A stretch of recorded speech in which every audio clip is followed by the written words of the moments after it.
លើឲ្យទៅដល់ទឹកចឹងហើយខ្ញុំក៏ទាញទូរស័ព្ទថតបើកឡានតាមផ្លូវថតកង់ឡាន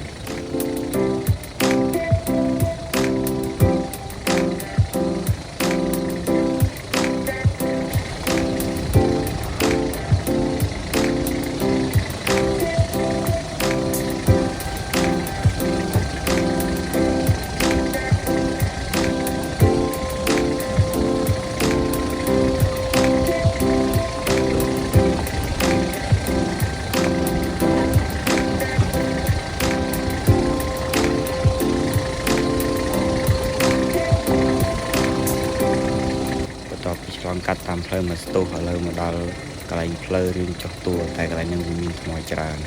ហើយមកដល់កន្លែងហ្នឹងខ្ញុំក៏ឲ្យបងខ្ញុំវាថតចាំមើលទឹកដៃវាថតដល់កហើយខ្ញុំឲ្យវាថតឡានចុះមើលក្លុកក្លាក់ថ្មទៅពេលវាទៅថតខ្ញុំក្នុងឡានទៅពេលកន្លែងនេះឲ្យថតកន្លែងឡានទឹកវាទៅថតមកកន្លែងផ្លាកលេខឡាន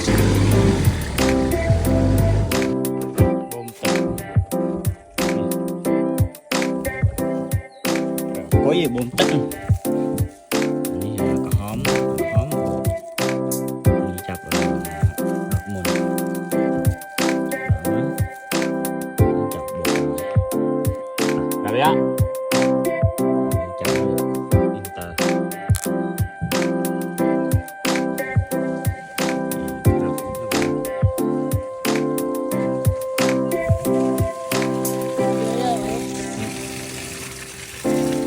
បងទឹកឥឡូវឆេះឡានដើម្បីទៅវិញនេះហើយខ្ញុំក៏ឲ្យបងខ្ញុំទៅកាន់កាមេរ៉ាថតទៀត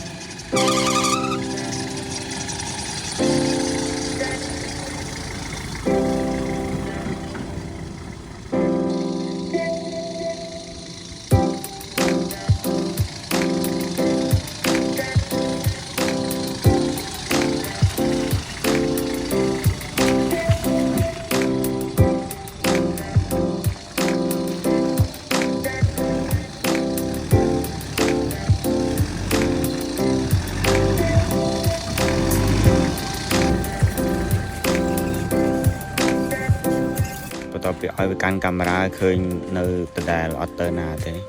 ឡូវដល់វគ្គតម្លាក់ទឹកហើយទឹកប្រហែលជា10កានជាងមួយកាន30លីត្រ30គីឡូលើកពីអ្នកអូនតម្លាក់មុននឹងទៅផ្ទះ